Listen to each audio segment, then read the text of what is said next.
Hi, everybody. Daniel Evans here from Birmingham Enterprise Community. Thank you to everybody joining us live across Facebook, LinkedIn, and our YouTube channel as well. Really happy to have you here with us today. We have an extra special live stream event for you here today. I think you're going to get a lot of out of this. Lots of value, lots of really strong insight for any startup. And we're going to get straight down into it. So I'm delighted to be joined by Sid from Freshworks today. I'm going to pass straight off to Sid because I know he's got a bit of an introduction in his slides. Sid, the floor is yours. Hey, Daniel. Thank you so much for having me here. Hey, everyone. This is Sid, and I'm extremely excited to be here today and share my experiences and learnings with the Birmingham Enterprise community. So, before we delve into the specifics, just thought, I'll talk a little bit about myself. And add a face to that name literally. So if you can see, there are talk about the 3 Ps, that really drive me. I'm a people's person, always up for meeting new people. Conversations excite me. Understanding different perspectives just help me, learn every day. I'm also extremely passionate about what I do. It's either I'm all in or all out. On perseverance part, I think I have sports to thank for that, for building that trait. So it's all about dress up, show up, and never give up attitude. And that's something which has helped me overcome or even take on any challenges till date. Again, you can talk to me about my career as well. I'm an engineer by chance, a cricketer by choice, and of course a customer success manager at heart. I'll tell you how I bumped into customer success in the later part of the day. And I'd say I'm one of the unique, lucky few to have diverse work experience covering around, the customer life cycle, which you will know in the next slide. Apart from work and profession, I'm always up for traveling, movie nights, Netflix. I'm currently watching Peaky Blinders, and I'm pretty hooked to it. So this is a little bit about me, and now you'll get to know a little bit more about my journey at Freshworks. Coming to my journey at Freshworks, I started out in 2016 as an acquisition marketer, primarily into lead gen, and then was tasked with building the Middle East and Africa market as an outbound AE or business development representative. I think here's where everything started for me. I learned about how difficult it is to acquire new customers, generating that interest among enterprise companies, and making sure that you're still within, let's say, the budget. So the cost of acquisition that goes into these efforts is pretty high, right? I also felt that during this role, I also felt that I'm someone who's more invested in building, let's say, the long-term relationship with clients. I also had clients write back to me, even after, let's say, I pushed it to the post-sales or the support team. So I felt I'm somebody who wants to be involved with my customers every step of the way. And that's how, customer success happened. Freshworks was kind enough to let me know that there was a role that would match my passion and skill set. So that's where I landed into customer success. Within customer success, I've played different roles, such as, let's say, managing low touch customers, that is the high MRR and high volume, low MRR and high volume customers, to win back, which is basically trying to understand why customers are leaving, and if they are leaving, try to get as much as feedback, or try to understand the gaps and win them back. Then I moved on to SMB customer success. It was more about mid-touch, I'd say, mid-touch customer success. And then presently I am handling UK and Ireland mid-market accounts. So this is a little bit about my professional journey. So it's been different challenges throughout almost 5 years, and I'd say I'm just getting started.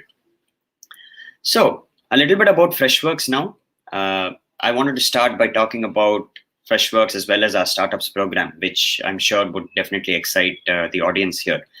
Freshworks started off in 2010 thanks to a broken TV, which led our CEO Girish, or fondly known as G, to this idea of creating a rocket ship which is constantly pushing limits globally. I think we have around over 250,000 businesses using Freshworks suite of products now, and we built this partnership over the course of 10 years on our journey to become one of the fastest growing SaaS companies in the world.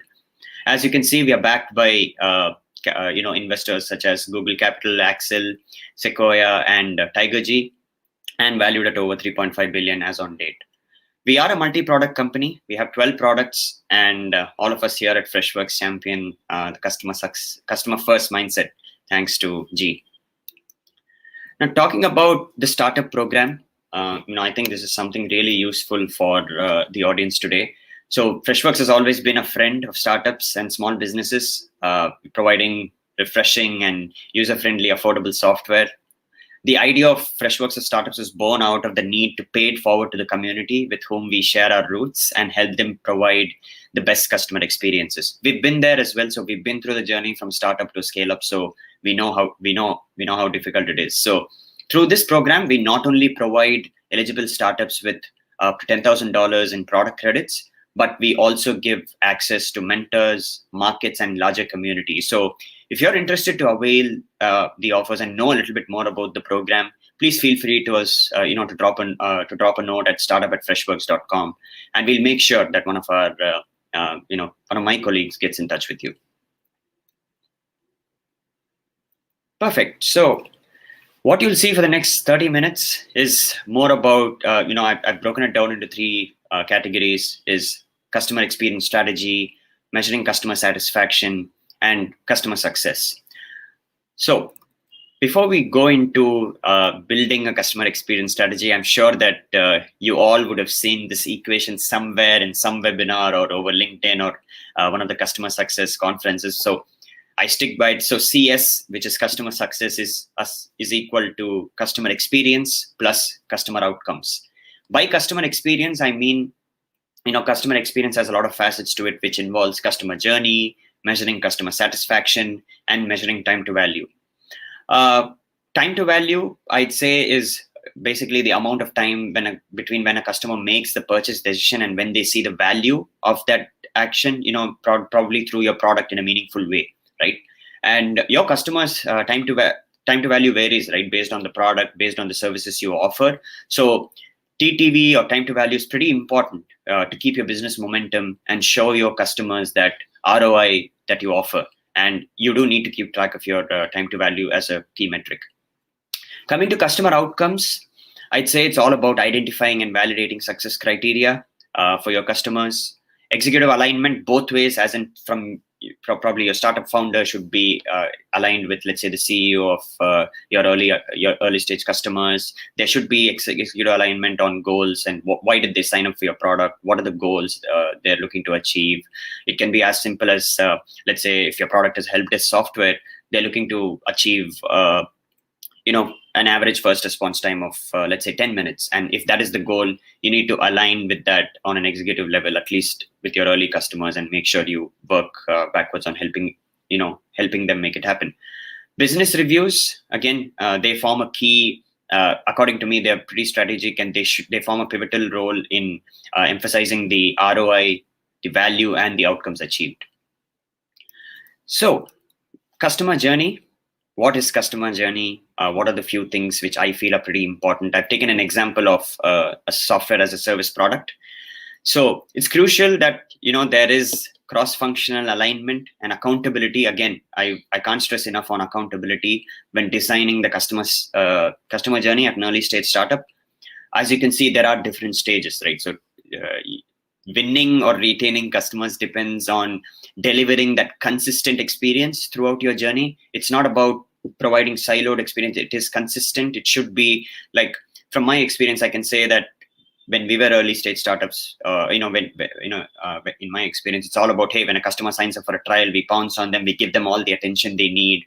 And once they sign up, everything becomes quiet. So I think it's more important that we give them that consistent experience throughout the customer journey. And here's why it's pretty important to have that cross-functional alignment and make sure that you have frameworks to deliver this experience. And I did put an arrow there between 4 and 5.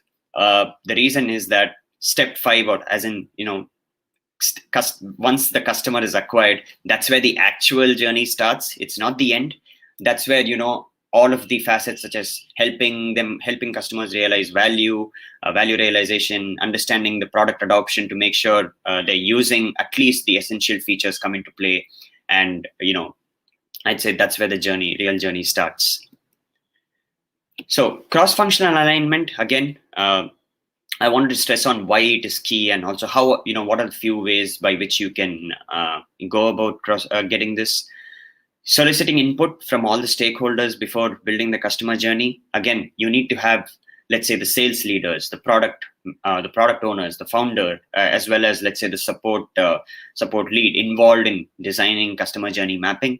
One message from all the teams and one goal, which is keeping the customer first.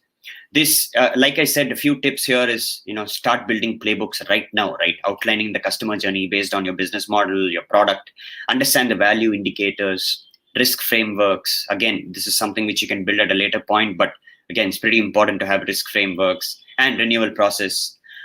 Sales decks, I'm sure you would have already started building through your pitch decks, but again, it's pretty important to have all these playbooks, start now, so that you can build and iterate on it as your journey as a startup progresses. Ensuring that, again, all leaders understand the why implications and spirit behind the initiative. Again, very important to know why, right? The purpose behind doing this specific cross-functional alignment or building a customer journey mapping. So let's say if a sales leader is say, hey, why do we need a customer journey? We're just a startup. Let's just go with the flow and see, acquire as customer, go all in acquiring customers. But you need to make sure that the leaders understand the implications behind not having a customer journey and how it can actually impact the startup, if not now, at least in the years to come. So it's pretty important that they understand the implications and the spirit. And like I said, all these boil down to building frameworks on your on your company's customer experience strategy after factoring all these. Measuring customer satisfaction, again, very, very important for an early stage startup. I've seen a lot of companies, let's say, go wrong here. So one is, CSAT is probably the usual jargon, but I think it's easily overused in many companies without a clear why, right? To me, measuring customer satisfaction is more of an iterative and contextual process. The outreach or the plan depends on the situation, right? It can be a support ticket or a phone call or a product NPS or maybe a marketing event. So you need to design your feedback surveys, which is contextual, and it's pretty important to gather the right data. So collecting data alone is not going to, let's say, frame your customer success strategy, is it? So it's important to analyze, and act on the data, right? It's imperative, like, that you have a continuous improvement program which can scale your product and processes. And this is where, measuring customer satisfaction is very, very, very important. How you measure customer satisfaction, again, it varies on your business model, your ideal customer profile, your product as well. And this is why you need cross-functional alignment to, develop these contextual surveys. So coming to what I've presented here, it's more about measuring CSAT at every touch point. Collecting data. It can be an onboarding experience or understanding the support tickets, feedback or renewal or events. Analyzing the data, again, very, very important. Customers should also understand why, right? You can't just send out a random survey and expect your customers to react or even understand the purpose behind it. And it's very important to close loop with the customers, which is something I've observed that which might fall through the cracks. So close loop with the customers, if they send out let's say a 1 on 10, quickly call them and understand why 1 on 10, understand the reason. What are the gaps in your product, or is it the experience as such? Did it take them 1 hour to, let's say, resolve a simple issue? Or, does it take your team to take 1 hour? So, or, if they give you a 10 on 10, again, this is where some companies say that, they've given us a 10 on 10, they're pretty happy, but please do understand why they're happy, right? Because it helps you double down on the experience there and make sure that you build frameworks around that specific customer feedback. So working backwards on the feedback to enhance your product design as well as your customer experience, and all of this should be an iterative data-driven process. Awesome. Daniel? Awesome. I'm jumping in here. I'm just jumping in. For all you guys watching, if you have any questions as we're going along, please feel free to type them in the chat. We'll be able to see them all, and we'll ask Sid your questions. Whilst we wait to see if we've got any in at this point, my first question, Sid, is actually around what factors should a startup look at when trying to determine what they should be measuring when they're trying to measure customer satisfaction? So very good question. I'd say basically three things. One is understanding your startup's business model, your ideal customer profile, and also the touch point, right? So where is, like, in which part of the customer journey are you designing the CSAT survey, or where you're collecting feedback? So based on this, you can build, let's say, a specific customer satisfaction survey outlining the questions, and then act accordingly. And again, there are different types of let's say query that, you can split, let's say, the incoming questions as, let's say, technical or transactional, right? So they can be as simple as transactional questions can be as, hey, where's my order, or where's my refund? And for that, you need to obviously design a different customer satisfaction survey, and it's something which is going to take probably lesser time than when compared to a bug or a product feature request. So for that, again, you need to design a completely different customer satisfaction survey, understanding, hey, for example, if it's a refund process, hey, how do you think the process was handled? Do you think it took us more time to solve your issues? So how do you think we can make it better? So that would be like an example for a refund process. Whereas let's say for a product feature request, you need to understand why they're asking it. What is the purpose behind this? If there's probably a workaround which you can suggest on your survey, because it depends on your on the product as well as the feature request they've asked. So I'd say it's pretty. It highly depends on the context, and only based on that you can design these specific surveys. And again, that's why I say cross-functional alignment is key to maintain that. That makes a lot of sense. And my second question at this stage, so what are the biggest mistakes you see people make in relation to measuring customer satisfaction? I wouldn't say mistakes, because everyone's learning, right? So I'd say first,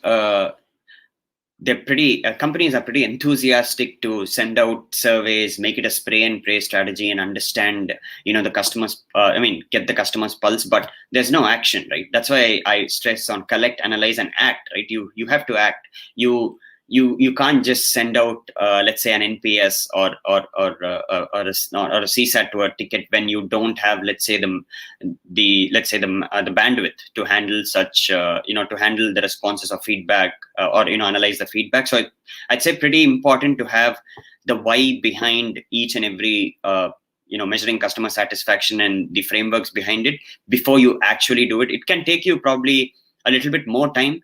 You're not going to lose out on gathering customer feedback anyway, right? So customers will write the asynchronous, right? So they can write to you on email, or they can give you feedback on your call. They can give you feedback on the trial. So I'd say focus on building the frameworks first, setting up the why and how behind the customer satisfaction, and then you can think about once you have that nailed in, you can go all in terms of driving or measuring CSAT. And that's certainly something that we've seen with businesses we work with as well. Having that kind of strong why you're doing something, and almost working backwards from that through the design as well, to ensure that you're not just gathering this data, but putting it into use and using it to improve your offering. Awesome. Yeah. Guys, watching again, I'm going to let Sid carry on from where he's at now, but please feel free to ask any questions that you have via the chat. Back over to you, Sid. Thanks, Daniel. So, what is customer success? So, I guess a lot of companies have different definitions, but I would simply put it as customer success is an iterative process of enabling customers to achieve that desired business outcomes through your product suite, right? Retention, increased advocacy, increased adoption, advocacy, and growth are all byproducts of outcome-focused approach. By outcome-focused approach, it's all about understanding why behind the purchase decision made by the customer. What are his business goals? What are his personal goals, right? And like as in the stakeholders' personal goals, moving up the ladder, understanding, let's say, the hierarchy, understanding different stakeholders, what matters to them, what are the metrics they consider on, and then, helping them realize that value through these different customer success engagement is how you help them achieve their desired business outcomes. And also all of these are going to be byproducts. So focus should be on your customers' needs, not on your business's needs. Again, I see a lot of companies probably thinking about customer success as, let's say, a cost center, and then they'll be like, hey, just go in and engage. But you need to understand more about your customer. It's a customer focused or customer obsessed role rather, and not about the business. So customer success, again, it's not just a team. It should be a company-wide mindset. I'm stressing this because today's audience, again, early stage startups. So I want to make sure that you, as founders or as colleagues, drive this mindset within the team. Customer success isn't optional anymore, people. So it should be perceived as a growth engine that could make or break your company. So CS, customer success creates a great opportunity for businesses to achieve, predictability, revenue growth, product innovation. And the primary purpose of having a customer success team is to enable your customers to achieve their business outcomes. So this is something which, I was just pondering on, and I thought I'll share it with you all. People greater than product, greater than process. Why? Because as an early stage startup, you should focus all about people, as in your customers. I'd say the primary goal for your team right now is having customer face time and maximizing on that, using customer feedback to, build the product design or understand where, the right product market fit. And then all of this boils down to creating or facilitating processes that can scale your company, right? So when I say customer face time, understanding the individual goals of the people investing in your product, you can work backwards. Through this process, you can understand the business outcomes. You can enable or even empower them to realize value. And processes can be built based on the iterations of this engagement and used mainly as a layer to scale up the teams. P2P mindset, people to people mindset sets the tone and differentiates you from the herd, right? And I'd say it's pretty important right now to focus only on customer face time and using all the efforts to understand the customer's pulse, sentiment, where your product is working, where it's not working, gathering that data, feeding it back into the product management team, and building the product. And then comes the process. So again, this is pretty. I know I'm assuming everyone knows at least the basic differences, but again, I want to reiterate here: customer support is not customer success. So customer support is more of a cost center, viewed as a cost center, whereas customer success should be viewed as a revenue center. Customer support is reactive, success is proactive, issue focused, whereas customer success is more of a holistic account based engagement. You understand the goals, the business goals, the goals with your product, stakeholders. So it involves overall holistic engagement. Customer support is transactional. Customer success is continual and ongoing engagement.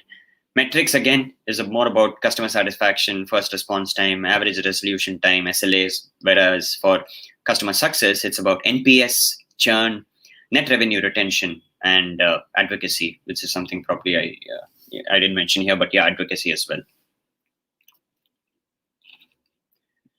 So again, to reiterate on customer success and what are the, let's say, key roles and responsibilities of a customer success manager or a team, I'd say customer engagement, I'd probably break it down into 5 aspects. Customer engagement, which can involve in mature organizations, a workflow audit, product training, recurring business reviews to validate and measure the outcomes, relaying customer feedback to product teams, and being the voice of the customer, right? You represent your company to the customer and the customer to your company, right? That's how I define, let's say, customer success in layman terms. Managing customer expectations, again, very, very crucial. You can do that through mutual success planning, understanding, let's say, each of the stakeholders' persona and their goals, having product chair-side interventions, because you're an early stage startup, you can focus on having, let's say, your founder or the product director or product manager to kind of have, let's say, a regular engagement through, let's say, a webinar, or having a subset of customers engaging in an open conversation about the product and their industry, and see, where the companies are going. So all this helps, build, let's say, the roadmap, let's say, for your product as well as your company's getting visibility. So having that product chair side intervention sessions is definitely important if you're a product-based company. Cross-functional alignment, again, I've stressed on it earlier. So it is important to drive and execute projects. Customer success is a cross-functional role. You cannot, let's say, think about it as a one-man show, right? You need the product team to deliver. You need the customer support team to keep giving consistent experience. You need to make sure that the sales team is selling to the right people. You need to make sure that the marketing team is not, let's say, overreaching, or let's say sending out too many emails. So it all comes down to cross-functional role and making sure that the company understands the importance of having a customer success mindset. Change management, again, I've not kind of defined it here because I felt it's pretty early now, but just to let you all know, change management is all about promoting product adoption, to reduce churn and increase retention, right? It's pretty important for a new product or a new feature. Whenever it is launched, you understand, like, you adapt to specific feedback and iterate on your product design. Adapting to stakeholder changes. Another example is adapting to stakeholder changes, pivoting conversations, let's say, based on the persona, right? If with an admin, it's more about, what are the issues they're facing, according to them, what are the, let's say, gaps they see in your product, which you can help because they use your product daily. With, let's say, a manager, it's more about, hey, what are the monthly goals that you're looking at? Is it improving the average response time, or is it scaling the average handle time, or is it more about, doubling down on self-service? Or with the CEO, it's more about, where is your focus on? Is how do you plan to design your customer experience journey? So pivoting that conversations, from my experience, I felt is very, very important to have that strategic, drive that strategic engagement with customers. So this is something which I picked up from Alison Pickens, who was the ex-chief operating officer of Gainsight. So I thought I'll share my learnings with you all. Product-led, for early stage startups, adopting product-led growth or adoption-led growth strategy, customer success and support team should work hand in hand. Most of, let's say, the startups might not have a customer success team yet. So this is where I would advocate, right, for having probably a subset of support reps playing a proactive role. It can be the account management team as well, but I am taking an example of having a CS and support blended model. Ideally, this this team plays a growth hacking role by analyzing the product data and metrics to holistically drive your users to success. Again, helping users attain personal value is a good way to increase product adoption. This is probably called as bottom-up approach, helping the individual agents or users gain value by using the product and them spreading, word of mouth, or giving their positive experience to their managers and it going up. So that's specifically the bottom-up approach. In some cases, customers can convert your company into their vendor for their business model, and by active listening, you can definitely build a product for market fit. So active listening, again, is pretty crucial for an early stage startup. Few tips here in terms of how, let's say, you can be proactive in terms of achieving customer happiness and having this blended model is ticket deflection, right? That's an example where your support team, a subset of the team, can build a playbook or a knowledge base by identifying the common issues raised. Saves a lot of time. Identifying a segment of customers that have experienced, let's say, similar issues, and having your support team, or if not, the subset of these proactive managers, reach out to the customers about, hey, we've seen that most of our customers are facing this issue. Here's the solution. We hope that this won't happen with you again. So being proactive about it, notifying the customers, and understanding customer sentiment, right? You need to understand the customer sentiment for, let's say, a new feature launch or an enhancement that you've added on to your product. So this helps you build on to the product-led growth strategy, find out what's working, what's not working, and act accordingly.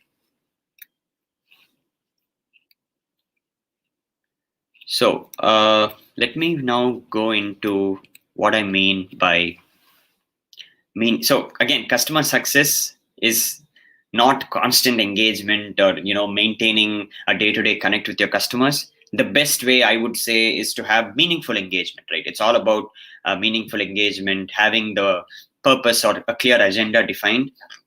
To reiterate, customer success is not a destination, it's a journey. You need to enjoy the ride, help your customers adopt your product, goals change, stakeholders change, sometimes businesses get acquired, so that again you're going to deal with completely different goals or different stakeholders. So you need to make sure that you enjoy the ride. You don't focus on, let's say, focus on customer success as a specific role that you're doing. It's a pretty tough it's a mindset which I've adopted early on in my journey as a customer success manager, which really makes me more passionate about the role every day, because each day you face different challenges, different use cases, different questions on the same around the same feature. So it helps you kind of once you have this mindset, you enjoy each and every question that comes in. You don't kind of crib. So that's exactly why I've kind of wanted to include this. Probably cliche, but yeah, I wanted to include the line here. Mm-hmm. That's awesome. Could I just jump in with a question or two before we move to the next part? Yeah, sure, Daniel, go for it. Sure. So again, anybody watching in, please feel free to ask your questions. Whilst we have Sid here, make use of his insight and knowledge. So first one for me is, we've just spoken in the last section about that kind of difference between kind of customer support roles and customer success. You had mentioned and kind of suggested a blended model on how that could be done. Even with that, is it important to kind of still have a clear definition of each role? And how do you make sure you don't let both roles kind of bleed into each other too much? Again, very good question, Daniel. But I would say, considering today's audience is all about early stage startups, I'd like to say it's more about having customer face time. It's not about defining processes. As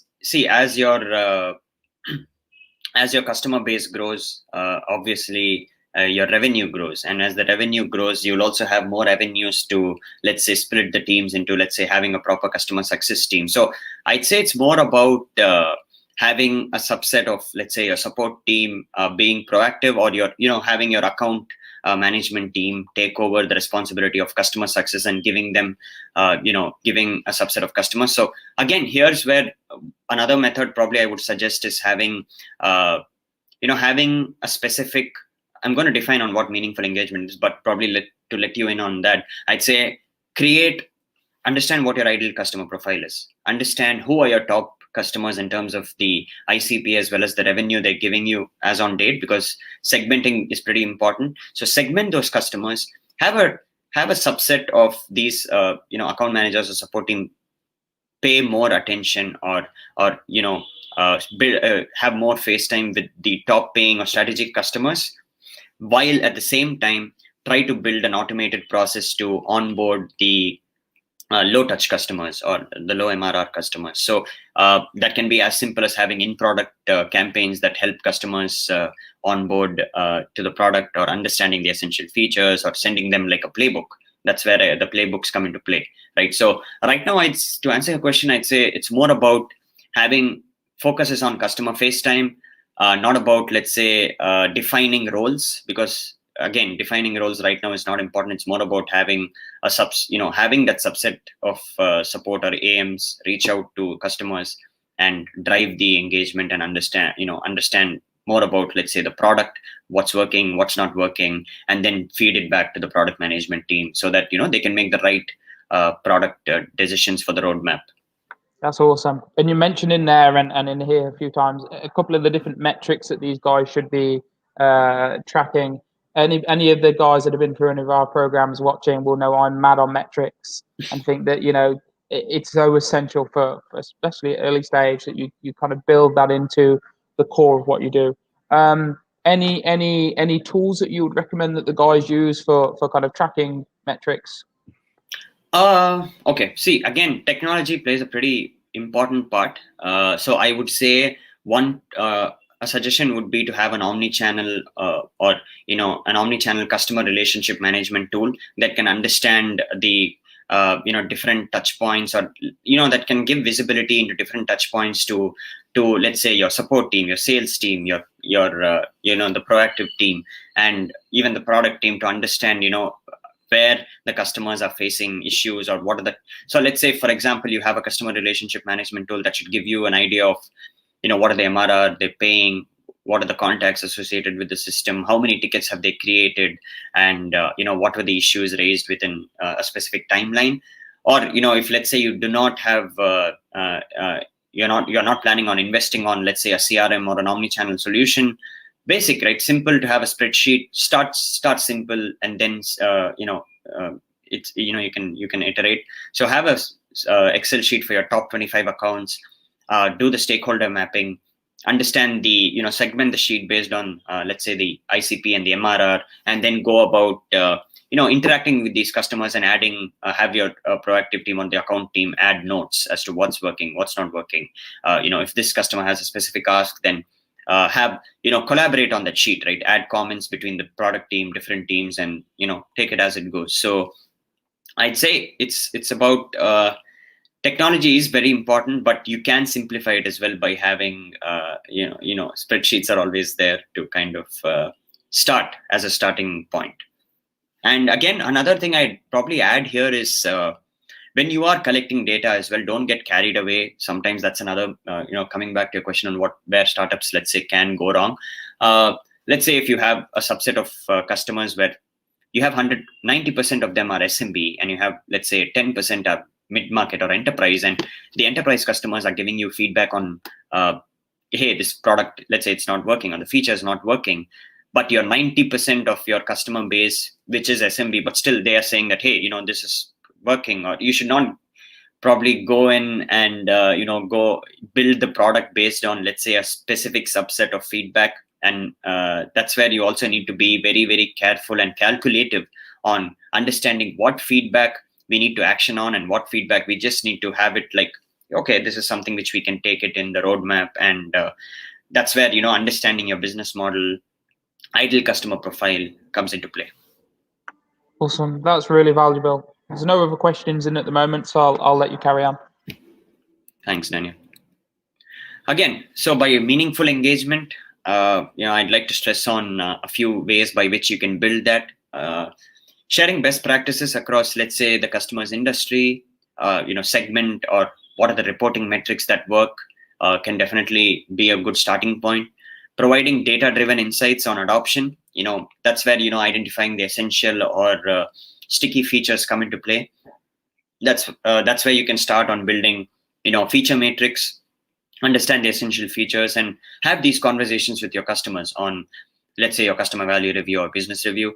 Building executive connect, I can't stress enough on this, because it's very, very it's something that has benefited me as well in my role.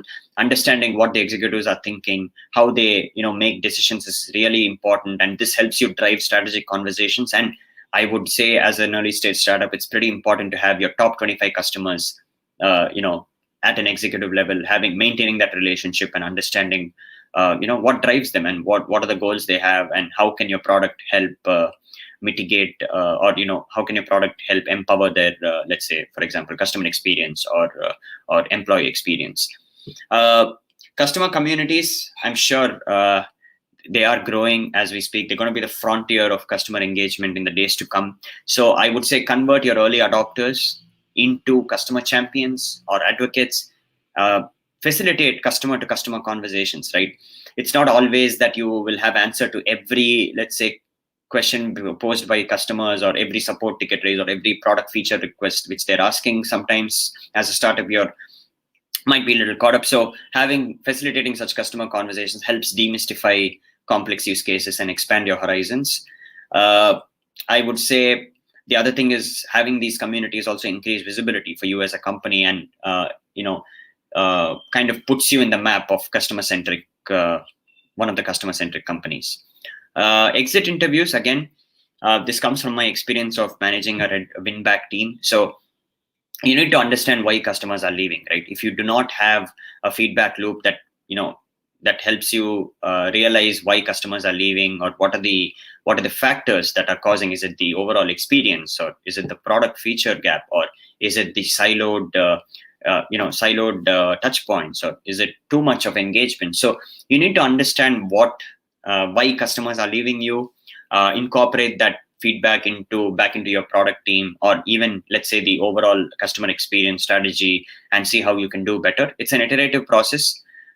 No company has mastered it. I can definitely vouch for that. So you need it. You can only scale, but you need to start somewhere. So have these exit interviews, done, and rinse and repeat. So basically, I'd say these are a few tips which I can share for having meaningful engagement. Again, a little bit about how you can, let's say, help customers realize and achieve desired outcomes. I've talked about it, but I'm sharing a few tips for today's call.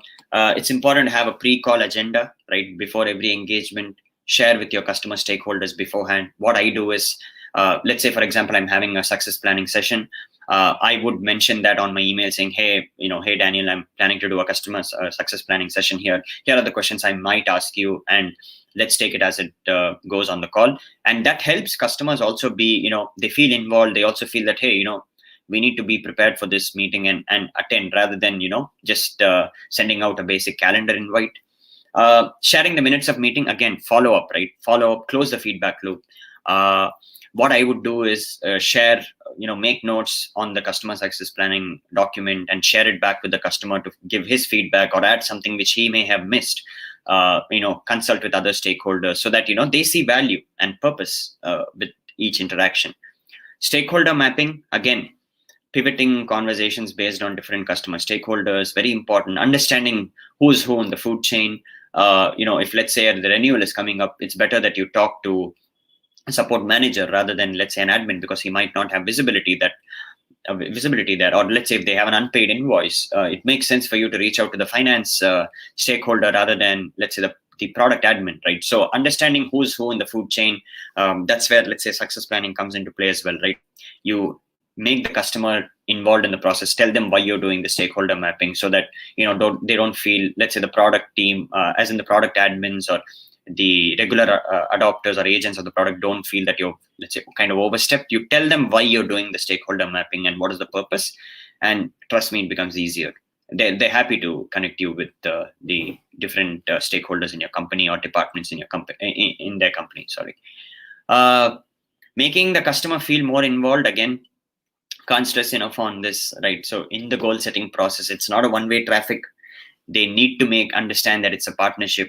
I keep using the word partnership, collaboration, continual engagement in my emails or in my conversations, so that the customer understands that this is not a one-way traffic. It's a mutual decision, and customer success can only be it's a two-way street, right? You can't have, let's say, only me reaching out to the customer when they're not interested. So sometimes, that's where I would say, if the customer says, hey, I'm busy for the next 2 months, that's where you, let's say, draw the line and say, reach out to them, but understand why they're busy. If they're planning out a strategy document, okay, you know why they're busy, but this is where I feel you need to understand, you need to make them understand it's a partnership, and they tell you beforehand that, hey, Sid, I'm going to be busy for the next 2 months, but, if I have anything, I'll reach out to you.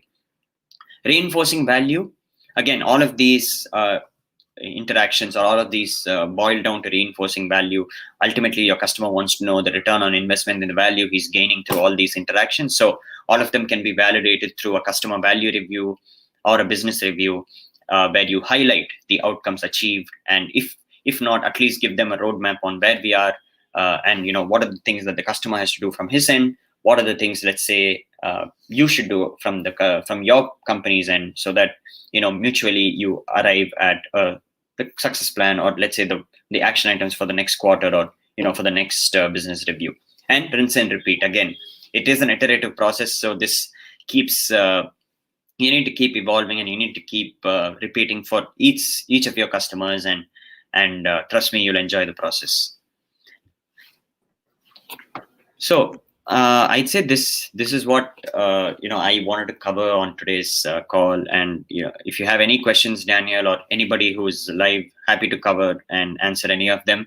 And before I, let's say, call it a day, I'd like to also end it with this specific quote. It's important to get closer, like Steve Jobs, right? It's important to get closer than ever to your customers, so that they tell you what they need before they realize it. That you tell them what they need before they realize it themselves. Sorry, I'm a Steve Jobs fan. So I'd say, be there for your customers, act as a partner, give them the face time, show them that, hey, deliver that consistent experience. And I'm sure that once your company scales, process scales, you will have those loyal early adopters vouching for your company, your product, and trust me, it makes it a lot more easier then. That's awesome. That is awesome. Big Steve Jobs fan as well. So we've had one question in from LinkedIn that was actually a question that I was going to ask a version of myself. Obviously, we've spoke a lot about kind of engagement, full engagement, partnership, building relationships with customers. How do the person on LinkedIn has asked, how do you make sure you don't annoy your customers? Again, right, this is a good, very good question. So it's not about, it comes back to my slide where I say it's about meaningful engagement. It's not constant engagement. So you need to find out, let's say, what your customers like, right? Basically, it all happens only when you start interacting with your customers. So don't think too much about this process, but I would say it's very important to share with them what is the value behind, or what is the why behind each of your engagement. Understanding, the balance between, let's say, if your customers prefer a weekly cadence call, it doesn't make sense for you to call them every day and say that, hey, we're connecting this week. And so you need to make sure that you set expectations with your customer stakeholders, that if it's a weekly engagement, this is what we'll be discussing. If it's a monthly engagement, here's how we'll go about it. And like I said, if the customer says, hey, don't disturb me for the next 2 weeks or 3 months, whatever, you understand the why, right? It's always like, you need to ask the right questions, right? So you need to say, hey, Daniel, I understand you're busy completely. I'm not going to, let's say, I'm not going to reach out, but can you help me demystify the question as why? Like, is it are you working on your processes, or is there some personal issues, or do you feel like I can reach out to somebody else in this meantime to understand more about your business? So asking these questions makes it a little more easier, and help you define, let's say, your customer engagement strategy. And it all depends on your business model as well as your product. Funnily enough, I hope that made sense. Yeah, that made a lot of sense. I have a real world example of that would be really cool to share. So we were recently looking for a telephone system. Spoke to 2 companies. Said to them both, this was back in November, we're looking for a price now, but because we're waiting on a particular piece of work to come in, we're not going to be looking to make a decision until kind of January, February time. One of the business gave me the price, said, hey, we're here when we're needed. And then they got back in touch with me recently, actually, in February. The other company, the day after they'd sent all the prices over and I'd said, hey, we're not going to make a decision till about 3 months' time, they called me the following day. They emailed me the next week. They had another guy call me the other week. Okay. You can kind of guess which one that we've decided to go with, the one that we felt actually understood and respected. Understood, yeah, 100%. So I get that one completely. The other question that I have, so again, we're speaking about these kind of meaningful engagements. There's a lot of stuff here that can take a bit of time. They're not difficult things, but they can take time. When you kind of go from having, that first customer and the second customer, and you start to scale a business, how do you make sure, I guess, this approach to customer success scales with the business? I'd say very interesting thought and a very interesting question. So I'd say it's more about, for example, right, like as the customer base increases, your revenue increases, your foothold increases, and thereby you can push for, hiring either a handful of CS managers or to manage customer interactions. Or another way you can look at is start segmenting your customers, right, based on your ideal customer profile, MRR, to drive relevant conversations.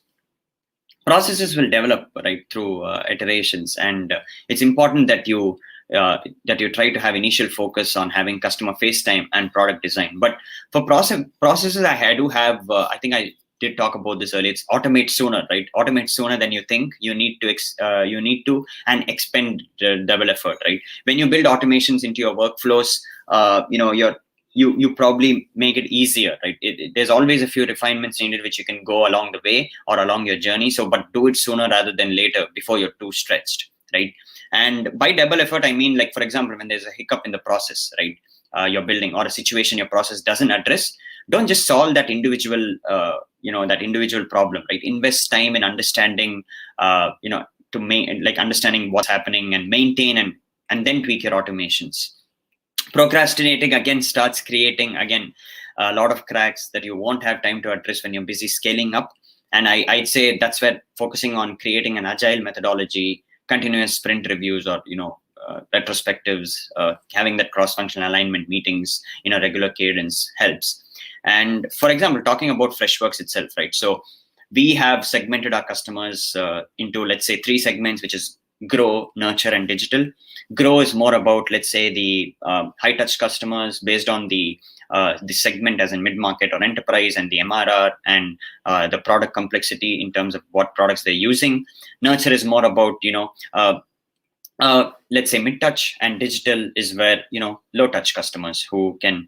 So for each of them, we've defined a clear engagement strategy. For Grow, it's all about driving strategic conversations, having these customer value or business reviews, making sure there is mutual understanding of the goals with the company. So that's how Grow engagement goes. Nurture segment, it's all about, making sure the customers are happy, engaging with them. Again, that does involve engaging with them in a regular cadence, but there's a little bit lesser stress on having these strategic conversations. And for digital, again, right, we want to double down on building the automations, having in-product messaging, helping them, leverage self-service, which we provide. Having like a strong knowledge base helps them adopt themselves. And again, we don't have dedicated CSMs, but we do have like a subset of customer success called digital customer success team, who can handle any escalations or any pressing customer support questions which these digital customer segment base reach. So it's all about segmenting and